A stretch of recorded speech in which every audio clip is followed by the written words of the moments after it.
नमस्कार। नुआ भिडियो समस्तंको अभिनंदन।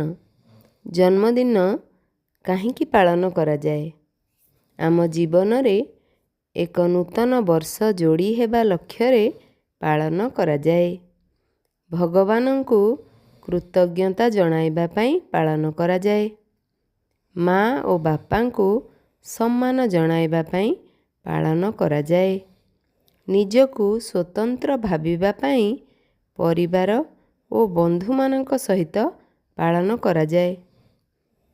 काहाकु मंदिर परिदर्शन करने भल लगे, आउ काहाकु गरीब मानक सहित समय बिताइबाकु भल लगे। आजी समस्तंकु गोटिए गप सुनाइबी। गप शुणिबा पूर्वरु मोर दुईटी प्रश्नर उत्तर दियो। प्रथम प्रश्नटी, तुमको जन्मदिन रे उपहार केही दियंतु, तुमे मने मने इच्छा करुथाओ कि? द्वितीय प्रश्नटी, जन्मदिन रे तुमे खुशी और आनंद रे रहिबाको चाह ना तुम पाखरे थिबा लोकंक मनरे हस फुटेइबाकु चाह? मन खराब कर नहीं, मु तुमको प्रश्न पचारुछि, तुमे तुम मन को पचार। आस शुणिबा ओ चित्र देखिबा। गपटीर ना हेला कोटिकरे गोटिए। आजी ममितार जन्मदिन। तार एक जिद, से घरे जन्मदिन पालिबनी, गाँ मुंड अनाथाश्रम रे पालिब। बापा पचारिले काहींकी रे माँ?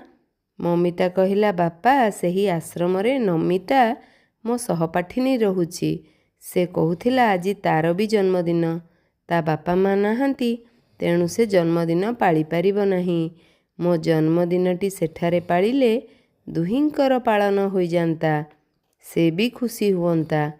ममितार कथा शुणी बापांक मन खुशी हेला। संध्या पूर्वरु ममिता परिवार सह अनाथ आश्रम रे पहुँची गला।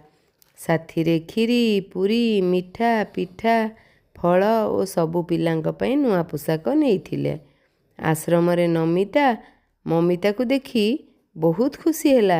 सभिए एकाठी मिसी दुहिंक जन्मदिन पालिले और नुआ पोशाक पिंधिले। पिठापणा बांटी कुंटी खाइले, हेले केक काटिले नहीं कि मोहम्बती जाली फुंकिले नहीं। ममिता कहिला, एहा आम संस्कृति कि परंपरा नुहे। अनाथ आश्रम ममिता सपरिवार किछि दूर रे थिबा वृद्धाश्रम रे पहुँचिले। सेठारे ममिता समस्त वृद्ध वृद्धा को मुंडिया मारी प्रणाम जणाइला।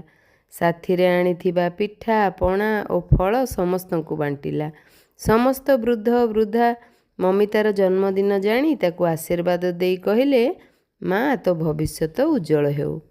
एतिकी बेले पाख मंदिरर घंटा बाजुथिबा शब्द शुणागला। संध्या आळती चालू थाए। ममिता बापा माँ सहित मंदिर द्वार निकटक रे पहुँची गला।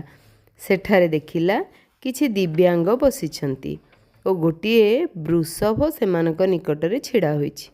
साथी रे आनिथिबा फल को ममिता माँ को निकटरु नेई ठाकुरंकु देबा परिवर्ते वृषभ को खुआई देला।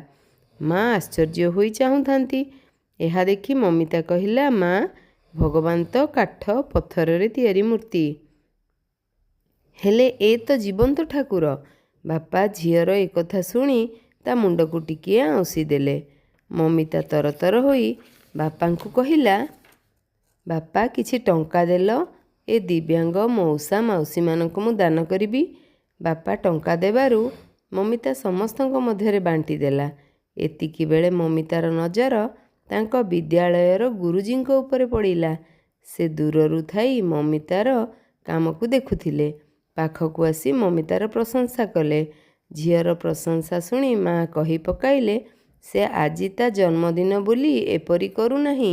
प्रतिदिन से सकाळु आम घर अगणा को आसुथिबा पक्षी मानकु आहार देवा सहित बुला कुकुर, गाई मानकु रुटी, गुड़, कदली दिए। जीवे दया तार महत गुण। गुरुजी माँ को कथा शुणी खुशी रे कही पकाइले, ତେବେ ଏପରି ଝିଅ ତ କୋଟିଏରେ ଗୋଟିଏ। ସମସ୍ତେ ମମିତାକୁ ଜନ୍ମଦିନର ଅଜସ୍ର ଶୁଭେଚ୍ଛା ଓ ଆଶୀର୍ବାଦ ପ୍ରଦାନ କଲେ। ସଭିଙ୍କ ମୁହଁରେ ଫୁଟିଲା ହସ। ମମିତା ପାଳିଲା ଜନ୍ମଦିବସ। ଧନ୍ୟବାଦ।